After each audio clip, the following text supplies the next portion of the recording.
My name is Serena. I'm 38 years old, and last Christmas I learned that the people I sacrificed everything for had been lying about me for 15 years. For 15 years, I sent my parents $2,000 every month, $360,000 total. I never missed a single payment. Last Christmas Eve I overheard my mother tell my aunt, "Serena? She's never sent us a dime. She owes us. We fed her for 18 years. Thank God we have Marcus." Marcus, my younger brother, the one they paid full college tuition for, while telling me, "We can only afford one, and he's the boy." The one who hasn't held a job in 3 years. The one getting credit for every dollar I sent. I didn't scream. I didn't cry. I didn't confront her. I pulled out my phone and made one call. By New Year's Eve, 30 of my relatives learned exactly who had really been supporting my parents all along. And my parents? They learned what happens when you erase the wrong daughter. Before I tell you what happened, please take a moment to like and subscribe, but only if you genuinely connect with this story. Drop a comment below.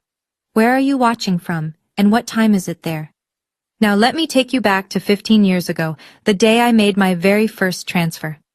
I was 23 when I got my first real paycheck, fresh out of college, $60,000 in student debt hanging over my head like a storm cloud.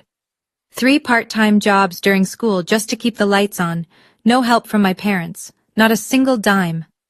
I still remember the conversation from 5 years before that paycheck.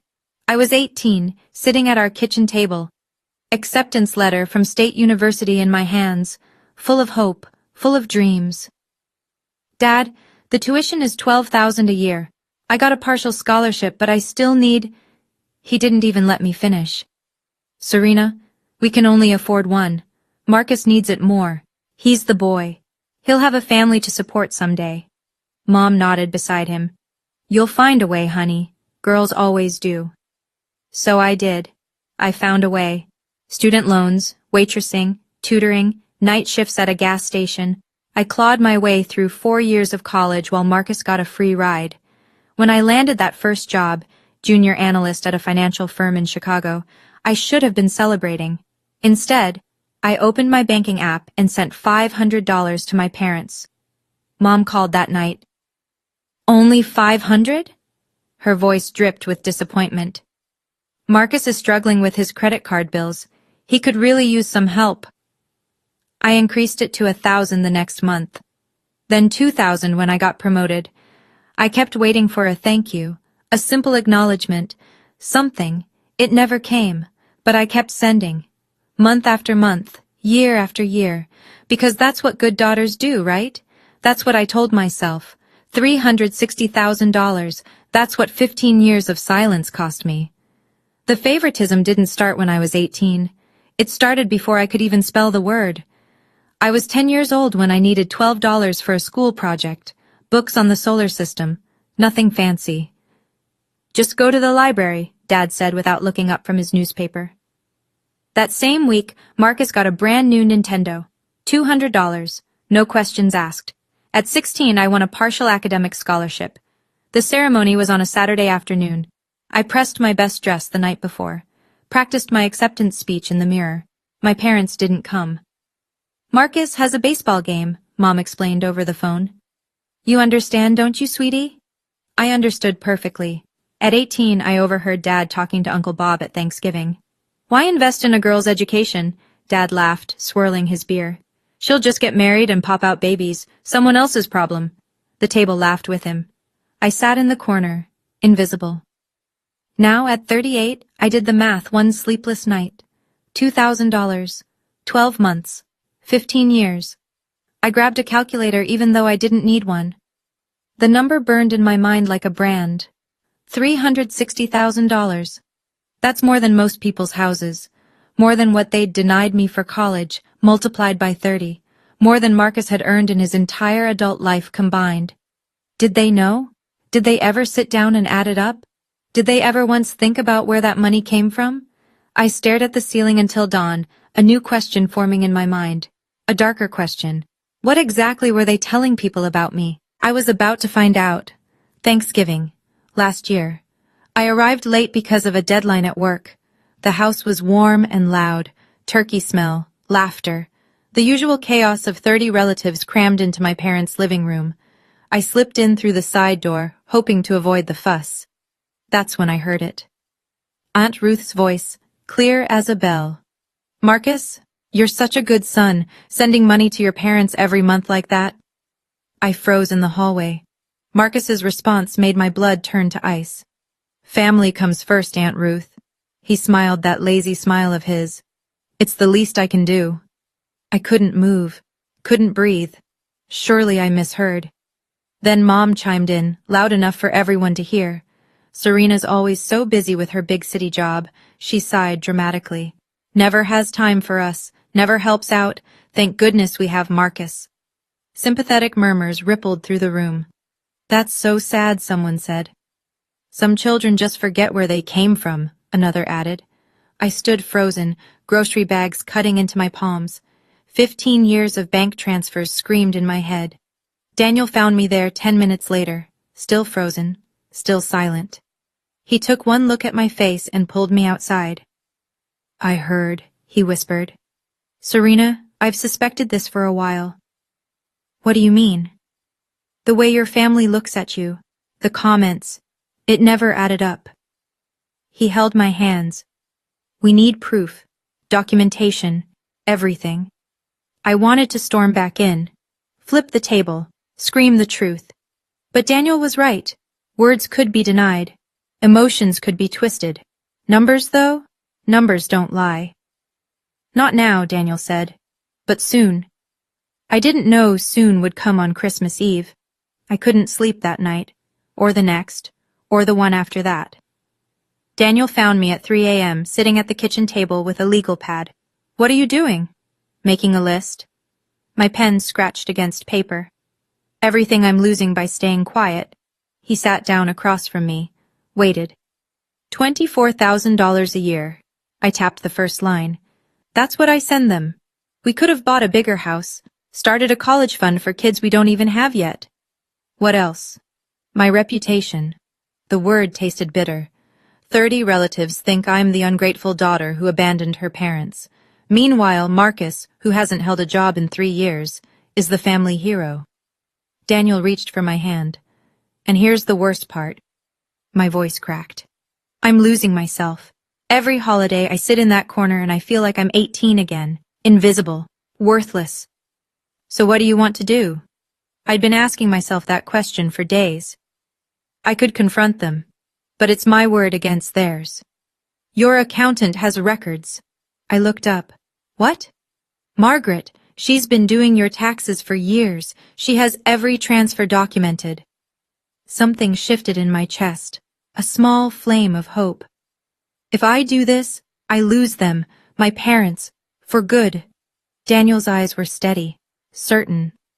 "Serena, you lost them years ago. You just haven't accepted it yet." His words hit like a physical blow, because they were true. I had been mourning parents I never really had, chasing approval that would never come, paying for love that was never for sale. "I'll wait," I finally said. "One more chance, one more sign." Christmas was 2 weeks away. I didn't know the sign would come so clearly. Christmas Eve, my parents' house glowed with string lights and false warmth. Daniel squeezed my hand in the car. "You sure about this?" "No." I grabbed the bottle of wine I'd brought. "But I need to know if Thanksgiving was a fluke. Maybe I misheard." I hadn't misheard. Deep down, I knew. But hope is a stubborn thing. The door swung open before I could knock. "Oh." Mom's hug lasted exactly 1 second. "You made it." Not, "I'm so glad you're here." Not, "Merry Christmas, sweetheart." Just, "You made it," like I was an afterthought. The living room overflowed with relatives, aunts, uncles, cousins, their kids. The tree sparkled. Mariah Carey played on the speaker, and there, in the center of it all, sat Marcus. Dad handed him a glass of whiskey. "Marcus, tell everyone about your new business venture." "Well," Marcus leaned back, basking in attention, "I'm looking into some investment opportunities. Real estate mostly. Just waiting for the right moment." Translation. He was unemployed and living off our parents, off my money. Aunt Ruth caught my eye and waved me over. Serena, how's work? Your mother says you're always so busy. It's fine, Aunt Ruth. I forced a smile. Busy, yes. That's a shame. She patted my arm. Family should come first, you know. I wanted to scream. Instead, I excused myself to get water. The kitchen was quiet, a brief escape. I poured myself a glass, hands trembling slightly. That's when I heard voices from the laundry room, Mom and Aunt Carol. I shouldn't have listened, but something, instinct, fate, 15 years of doubt, made me stay. What I heard next changed everything. I stood frozen by the refrigerator. The laundry room door was cracked open, just enough. Aunt Carol's voice. Diane, I don't understand. Serena's a financial analyst, right? She must make good money. Why doesn't she help you out? My heart stopped. Mom's laugh was sharp, dismissive. Her? Please, Carol. She's never sent us a dime. The glass in my hand trembled. Really?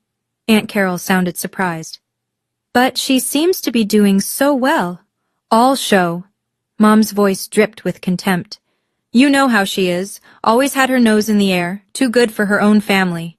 We raised her for 18 years, fed her, clothed her, and she owes us. But does she care? No. I pressed my back against the counter, tried to breathe. That's terrible. Thank God for Marcus, Mom sighed. He's the one who takes care of us, every month, without fail. He understands what family means. Marcus always was the sweet one. Exactly. Serena's just, well, you know, selfish. The word sliced through me. Selfish. $360,000. 180 months of automatic transfers. Never missing a single one. Not when I was sick, not when I lost clients, not when Daniel and I were saving for our wedding. Selfish. I set my glass down slowly, carefully, so it wouldn't shatter. Because I wanted to shatter. I wanted to march in there and scream the truth until my throat bled. But something stopped me. Daniel's voice in my head. We need proof. I pulled out my phone. Found a contact I hadn't called in months. My finger hovered over the name. Margaret Chen, CPA. I pressed call. The cold December air hit my face as I stepped onto the back porch. The phone was already ringing. Serena? Margaret's voice was warm but confused. It's Christmas Eve. I know, I'm sorry. Is everything okay? I closed my eyes, drew a breath.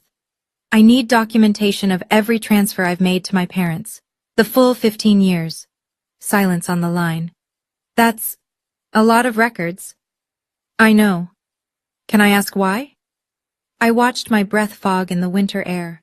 Inside I could hear laughter, Christmas music, the sounds of a family that had been lying about me for years. They're telling people I've never helped them.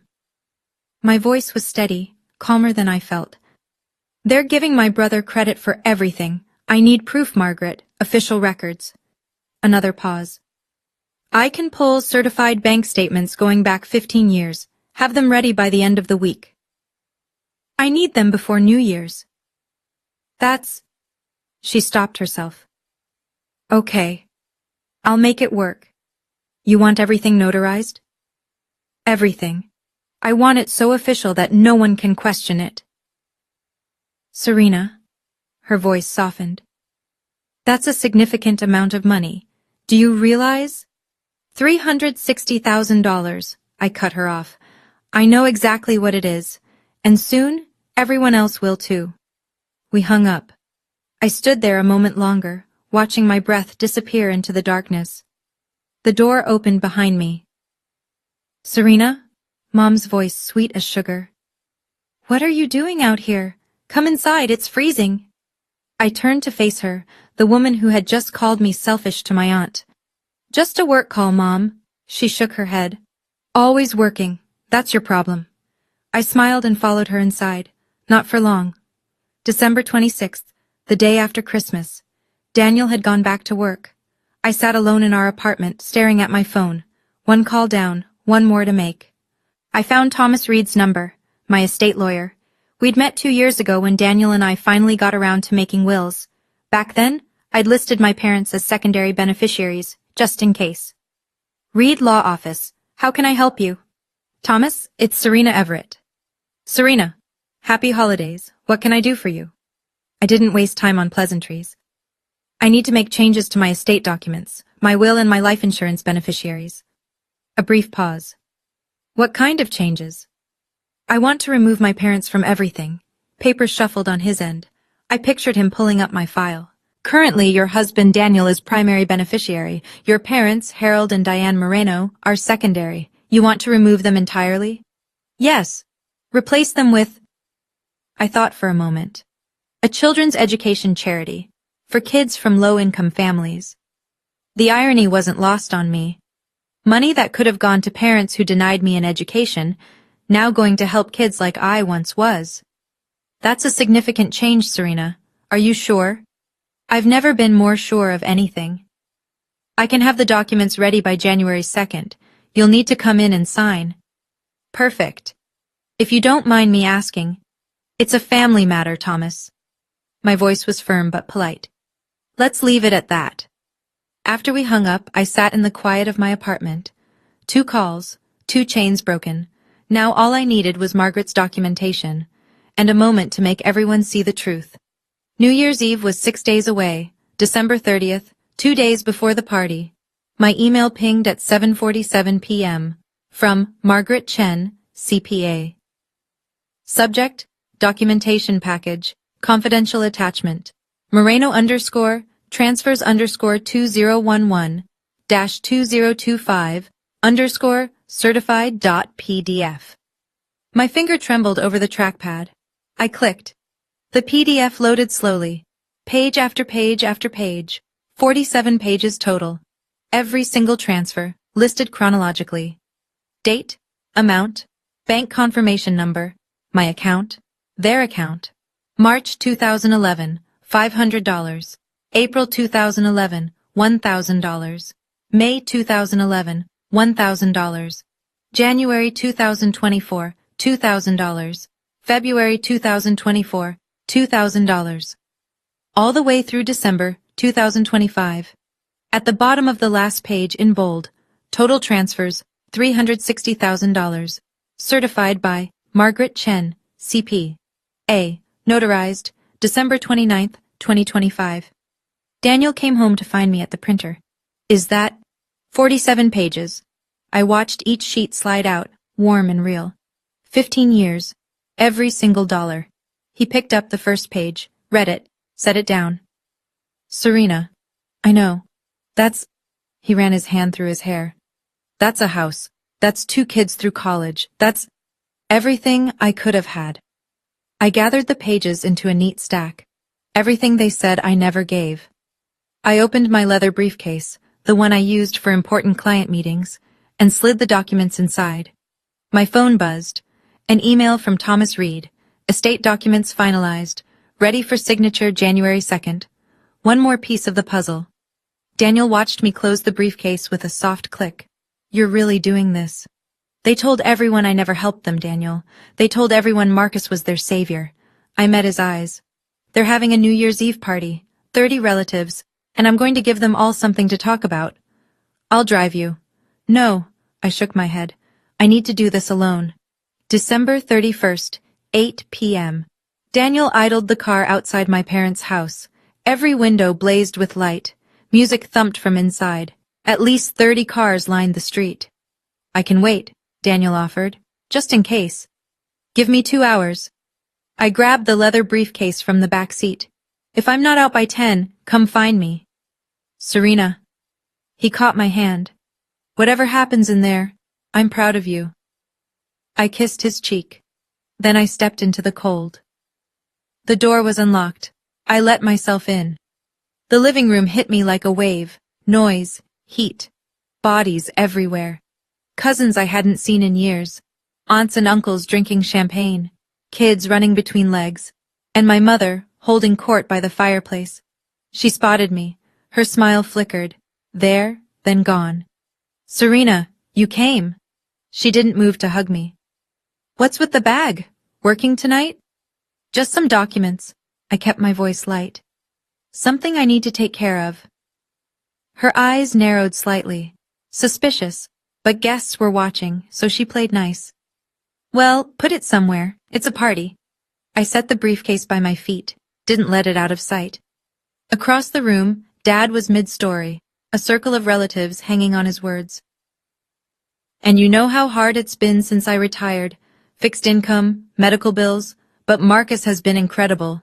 He clapped my brother on the shoulder. Couldn't have done it without him. Marcus beamed. Actually beamed. I found an empty chair in the corner, sat down, watched. Aunt Ruth drifted over. Serena, honey, you look tired. Everything okay? Just waiting for the right moment, Aunt Ruth. She gave me a puzzled look but moved on. The clock on the wall read 8:15. Less than 4 hours until midnight. I could wait. 9:30 p.m. The party was in full swing. I hadn't moved from my corner. Watching. Listening. The briefcase sat at my feet like a patient predator. Aunt Carol clinked her glass with a fork. The room quieted. Harold, Diane, speech time. Dad stood, chest puffed with false modesty. Well, since you insist. He raised his champagne. It's been a tough year, folks. You all know our struggles, but we're blessed to have family who truly cares. He looked pointedly at Marcus. Our son has been our rock. Every single month helping us make ends meet. That's what real family looks like. Murmurs of approval, glasses raised. Then someone, Cousin Beth, I think, gestured toward me. What about Serena? She's doing so well. The room turned, 30 pairs of eyes, waiting. Mom jumped in before I could breathe. Serena? She laughed, but it didn't reach her eyes. Oh, honey, she's very busy. Important job in the city. Doesn't have much time for family anymore.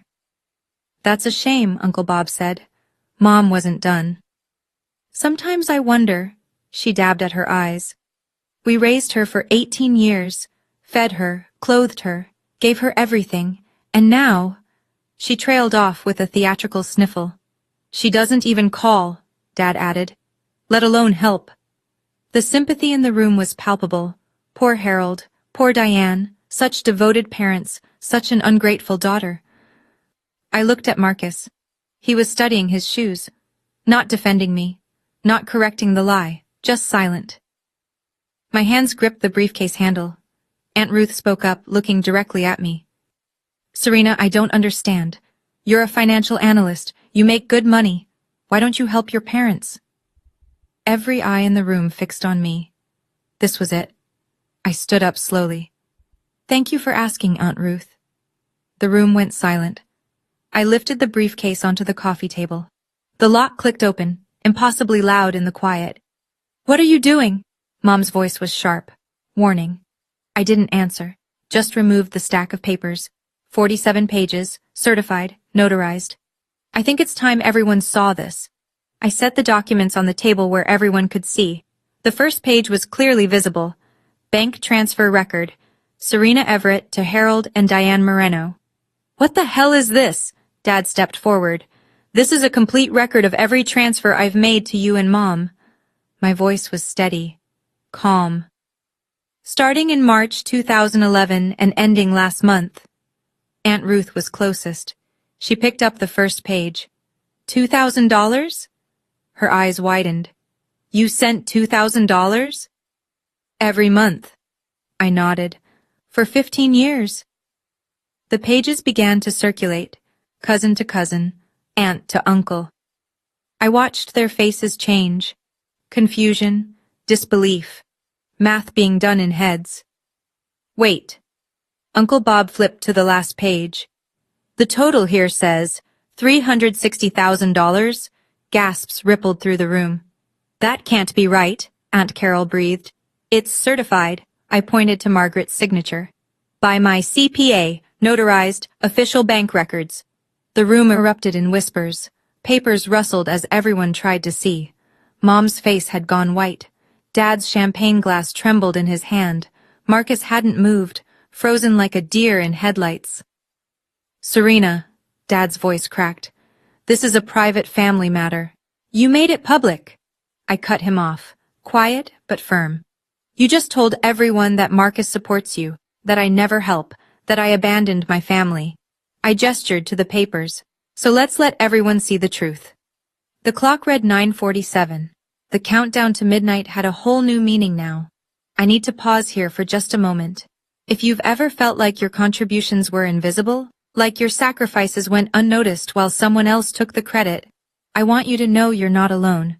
Before I show you what happened next, if this story resonates with you, hit that like button and subscribe. And tell me in the comments, have you ever been the invisible one in your family? I'll wait. Now, back to that living room. The papers passed from hand to hand like sacred texts. Aunt Ruth stood in the center, reading aloud now. March 2011, $500. April 2011, $1,000. She flipped pages. January 2015, $2,000. February 2015, $2,000. Every single month, I confirmed, without fail. Uncle Bob had his phone out, calculator app open. 2,000 times 12 is 24,000 a year. He punched numbers. Times 15 years, that's 360,000. Exactly. The room stared at the documents like they were witnessing a miracle, or a murder. Cousin Beth looked up at my parents. Harold, Diane, is this real? Mom's mouth opened, closed. No sound came out. Dad tried to recover. Those could be doctored. Anyone can fake. They're certified. Aunt Ruth's voice cut like ice. I can see the CPA's seal, the notary stamp. These are legal documents, Harold. More whispers, more shuffling of papers. I don't understand. Aunt Carol pressed her hand to her chest. You told us Marcus was sending money. He is. Dad's voice was desperate now. Marcus helps in other ways. What other ways? Uncle Bob challenged. Because according to this, Serena's been paying your mortgage for 15 years. I watched my parents scramble, watched the walls they'd built from lies begin to crack. Marcus does contribute, Mom insisted weakly.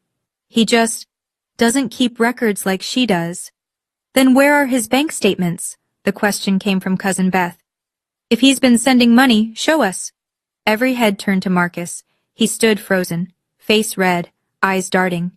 I don't. You don't what, Marcus? Aunt Ruth's tone had shifted, harder now, angrier. I almost felt sorry for him. Almost. Dad stepped forward, hands raised like he was calming a mob.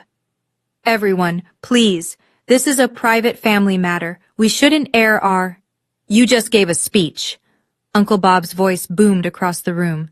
You stood up and told everyone Marcus was your savior. You called Serena ungrateful. In front of 30 people. That's not private, Harold. Mom tried a different approach. She dabbed at her eyes, voice trembling. Serena, honey, why would you do this?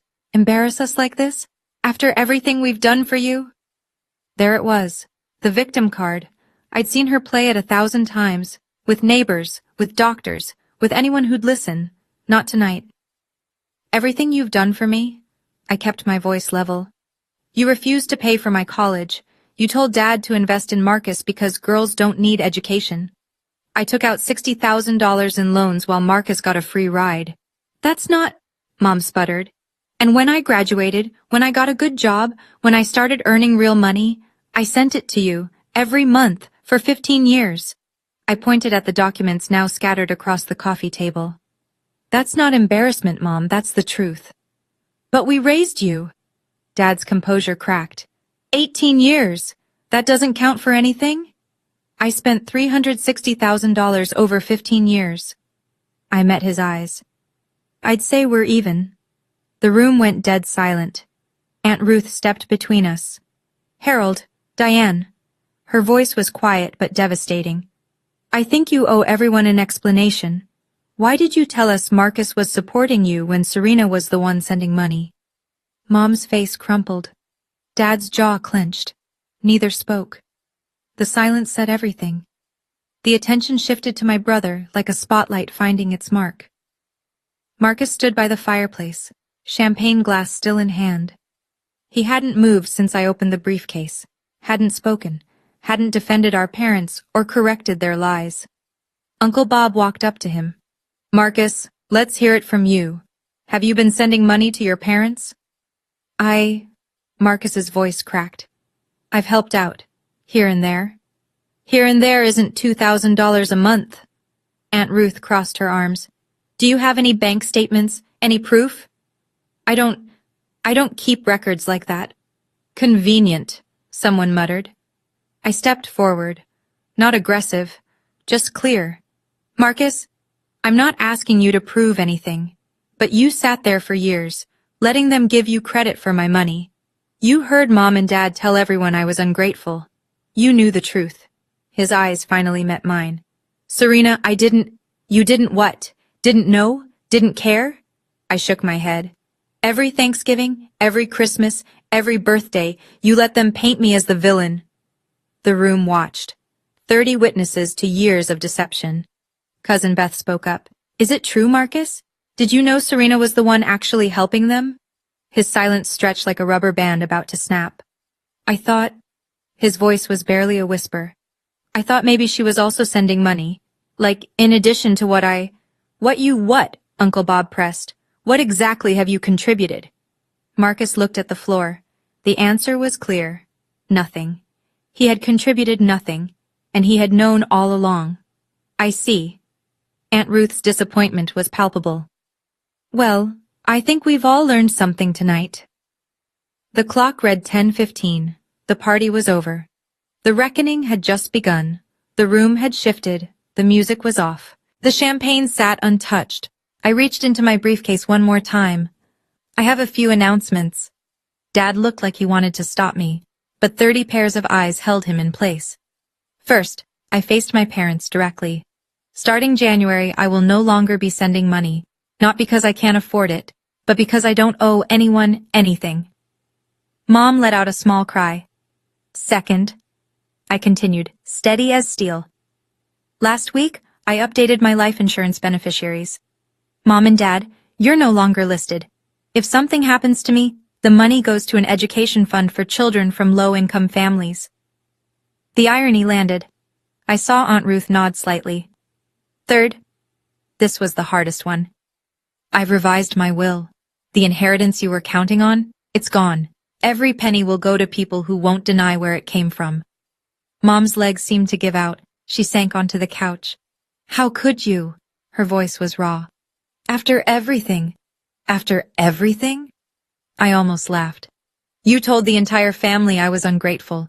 You gave Marcus credit for my money. You never once said thank you. We're your parents, Dad shouted. And I was your daughter. Past tense, deliberate. You raised me for 18 years. I supported you for 15. I funded vacations you told people Marcus paid for. I covered medical bills you said came from savings.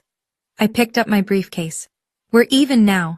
Actually, by my math, you still owe me about $100,000 in emotional damages, but I'll let that slide. No one stopped me as I walked toward the door. Serena, wait. Mom reached out. I didn't turn around. I was almost at the door when a hand caught my arm. Aunt Ruth. Her eyes glistened. Without a word, she pulled me into a hug. I'm so sorry, sweetheart.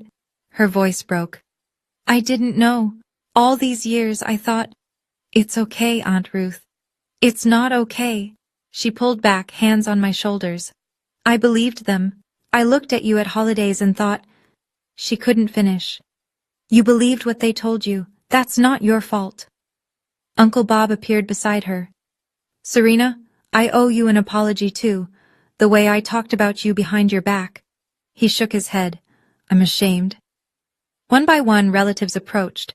Cousin Beth, Cousin Mark, Aunt Carol, who was now staring at my parents with new eyes.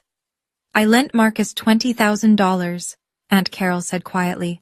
Your parents said it was for an investment, a sure thing. My stomach dropped. There was no investment, was there? She shook her head slowly. The web of lies was bigger than I'd imagined. Dad pushed through the crowd. Everyone, this has all been blown out of proportion. Serena is clearly emotional. Harold. Uncle Bob's voice stopped him cold. I think you should stop talking. Mom sat on the couch, crying softly. Real tears now, I suspected. But not tears of remorse. Tears because she'd been caught. I turned to the room one final time. I don't need anyone to apologize. I don't need anyone to take sides. I just needed the truth to be heard. I lifted my briefcase. Now you've heard it. The front door felt lighter than I expected. The cold December air hit my face like a promise. Daniel's car was waiting at the curb, engine running. I climbed in without looking back. How'd it go? It's done. The moment I walked out that door, I felt something I hadn't felt in 15 years. Freedom. If you're still watching, I want to ask you something. If you were in my shoes, would you have done the same? Or would you have stayed silent? Drop your answer in the comments. And if you want to see how this all played out, because the aftermath was something I never expected, keep watching. We're almost there. The first week of January brought a flood of messages, not from my parents, from everyone else. Aunt Ruth texted daily. Called your mother today, demanded an explanation, she just cried and blamed circumstances, couldn't give a straight answer. Uncle Bob sent a long email, apologizing for every sideways glance, every muttered comment about my absence at family events. I should have asked you directly instead of believing gossip. That's on me. Cousin Beth called while I was making dinner. Serena, I just want you to know, I told my mom about what happened. She's furious with your parents. The whole book club knows. Book club. God. My parents' humiliation was spreading like wildfire through my mother's social circle. I should have felt guilty. I didn't. On January 8th, Marcus finally reached out, a single text. Was that really necessary? Mom and Dad are devastated. I stared at it for a full minute before responding. You stayed silent and took credit for 15 years. Don't lecture me about what's necessary. No reply. The silence from my parents was louder than any screaming match could have been. 10 days, not a single call, not one text. Part of me had expected them to beg, to apologize, to try to salvage something, but I realized they weren't silent because they were remorseful. They were silent because they were regrouping, figuring out their next move, crafting a new narrative. Daniel found me staring out the window one evening. Any word from them? Nothing. He sat beside me. How do you feel? I considered the question carefully. Light, I finally said. Like I've been carrying a weight I didn't even know I was holding. He squeezed my hand. That's called freedom, Serena. Maybe it was. January 28th, almost a month since New Year's Eve. My phone rang, a number I almost didn't recognize. Dad. I let it ring 3 times. 4. Then answered. Serena. His voice was different, stripped of its usual bluster. We need to talk. I'm listening. The financial situation here is difficult. Your mother and we've been making adjustments, but you've lost $2,000 a month you were counting on. Silence. We need help, Serena, just for a few months, until we figure things out. I looked at the ceiling, drew a slow breath. No. Serena. I said no, Dad. I was clear on New Year's Eve. That chapter is closed. His desperation leaked through. Your mother is selling furniture, did you know that? She's selling the dining set your grandmother left us. The dining set I'd eaten at as a child. The one I was never good enough to deserve a place at. That's her choice. How can you be so cold? Cold? I laughed. Not cruel, just tired. I supported you for 15 years while you told everyone I was worthless. That's not cold, Dad. That's the natural consequence of your choices. You're our daughter. And you told everyone you wished Marcus had been born first instead of me. Remember? Thanksgiving 2019. I heard you. Dead silence. He didn't remember. Or more likely, he didn't think I'd remember. Dad, I don't want anything from you. I don't need an apology. I don't need to hear you're sorry. I steadied my voice. I just need you to understand. I'm done. This isn't punishment. This is boundaries. The line went quiet for a long moment. Then a click. He'd hung up on me. For the first time in my life, I was okay with that. February 5th. A phone call that changed everything I thought I knew. Aunt Ruth's voice was different, agitated. Serena, I need to tell you something. I just found out and I'm furious. What happened? Your brother. She spat the words. Marcus, do you know how much debt he's in? I knew about some credit card issues. Some? She laughed bitterly. He owes $40,000 on credit cards alone. But that's not the worst part. My stomach tightened. What's the worst part? He borrowed $20,000 from Carol 2 years ago. Your parents convinced her it was for an investment opportunity. Some tech startup, they said. I sank into my chair. There was no startup, was there? Of course not. Marcus used the money to cover old debts. And now Carol wants it back, and he doesn't have it. Aunt Ruth's voice cracked. He's been living off your parents, which means he's been living off you for years, and they let it happen. The full picture emerged like a photograph developing in acid. My money hadn't just been keeping my parents afloat. It had been funding Marcus's entire charade. The business ventures, the investments, all fiction.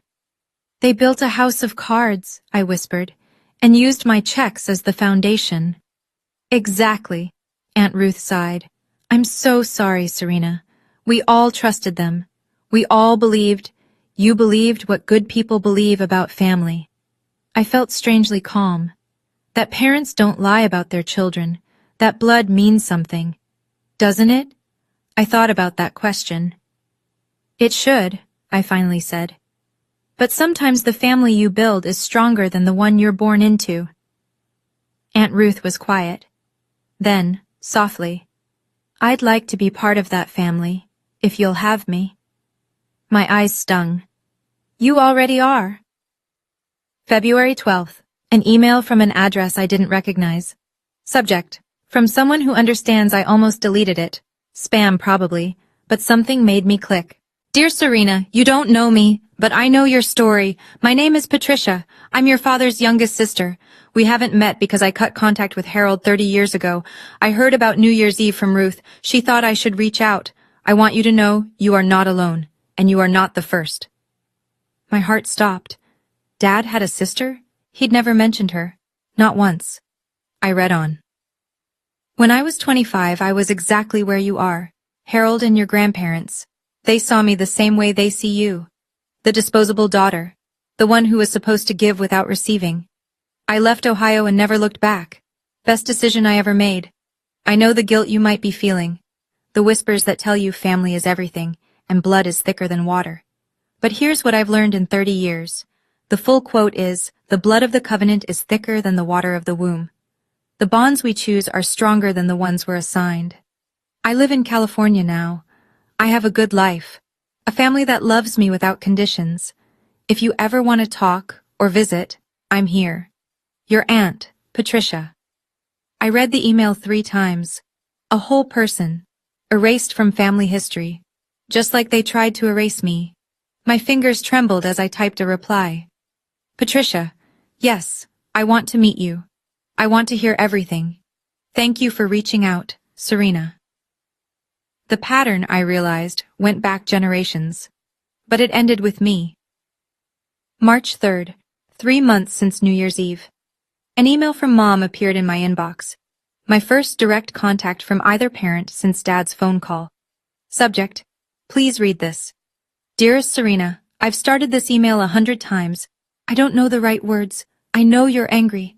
I know I hurt you. Your father and I, we made mistakes. We should have been more grateful. We should have told the family the truth. But sweetheart, you have to understand, everything we did for the family. Marcus struggled. He needed more support. We never meant to diminish what you've done. You're our daughter. Blood is blood. You can't just cut us off like we're strangers. Please, Serena, come home. Let's talk like a family. We can fix this. I miss you. Mom. I read it 3 times, then once more.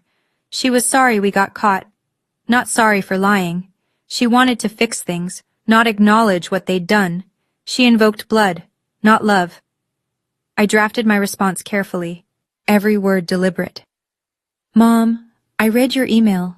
I appreciate you reaching out, but I noticed something missing. An actual apology. Not, we should have been more grateful. Not, we made mistakes. Those aren't apologies. Those are minimizations. You told the family I was ungrateful for 15 years. You let Marcus take credit for my sacrifices. You built your retirement on my money while calling me selfish behind my back. Our relationship can only exist if it's built on truth and respect. Not guilt, not obligation, not blood is blood. If you want to try again, really try, you know how to reach me. But I won't wait anymore. I've been waiting 38 years. Serena. I pressed send. Then I closed my laptop and went for a walk. December 31st. 1 year since the night that changed everything. I'm writing this from the sunroom of our new house. 3 bedrooms, a backyard, space for the future we're building. The down payment? $24,000 I didn't send to my parents this year. The rest came from years of savings we'd thought would never be ours. Last month I flew to California. Patricia picked me up at the airport herself. We talked for 6 hours straight. About Harold, about the family patterns stretching back generations, about the courage it takes to break free. They told me I'd regret leaving, she said over wine that night, that I'd come crawling back, that I'd die alone. Did you? She smiled at her husband across the room, her grown kids laughing in the kitchen. Does it look like I did? No, it didn't. Aunt Ruth calls every Sunday now. She's become the family I never had in my mother. I talked to your parents last week, she told me during our last call. They sold the second car. Marcus moved back in to help with expenses. She paused. They're struggling, Serena. I listened to the weight in her words. I know. How do you feel about that? I thought before answering. I'm not happy they're struggling. I don't wish them harm. I watched Daniel making coffee in our new kitchen. But I also spent 15 years setting myself on fire to keep them warm. I can't do that anymore. I understand. Do you? More than you know, sweetheart. My parents never responded to my last email. No apology, no acknowledgement, no attempt to meet me where I asked to be met. Some doors close because the people on the other side won't walk through. I've made peace with that. Tonight, I'm sitting on the porch of my new home. The sun is setting over trees we planted ourselves. Daniel will be home from work soon. I've been thinking about what I'd tell someone in my position. Someone who's been giving and giving, wondering why it never seems enough. Here's what I've learned. Being a good daughter, a good child, doesn't mean letting people exploit you. It doesn't mean funding lies. It doesn't mean accepting erasure just to keep the peace. Love is not a debt you repay with interest. If someone can only love you when you're useful to them, that's not love, that's accounting. And sometimes setting boundaries is the most loving thing you can do. For yourself, for your future, for the family you'll build instead of the one you were assigned. I don't hate my parents. Hatred takes energy I'd rather spend elsewhere. I feel something closer to grief. Mourning parents I wished I'd had. The versions of them I kept hoping would emerge. They never did. But here's what I gained. Freedom, self-respect, a marriage built on honesty. Relatives who became real family once they learned the truth. And Patricia, an aunt I never knew existed, who proved that breaking free doesn't mean breaking down. The door opens behind me. Hey! Daniel sets a cup of tea beside me. What are you thinking about? Everything. Nothing. I smile up at him. Mostly just how different this year feels. Good different? I take his hand. Yeah, good different. He sits beside me. We watch the last light fade together. For the first time in 38 years, I'm not waiting for approval that will never come. I'm not performing for an audience that only sees my flaws. I'm just here, present, free. And that's enough. It's finally enough. Looking back, I wish I had set boundaries sooner. But I also know I had to go through this to understand something important. So here's what I want to leave you with. First, your worth is not measured by how much you sacrifice. Second, people who truly love you will never erase your contributions. Third, setting boundaries is not abandonment, it's self-respect. If you're in a similar situation, I hope my story gives you courage. You don't have to set yourself on fire to keep others warm. Thank you for staying until the end. If this story resonated with you, please like, subscribe, and share. Check the description for more stories like this one, and leave a comment. What would you have done differently? I read every single one. Until next time, take care of yourself first.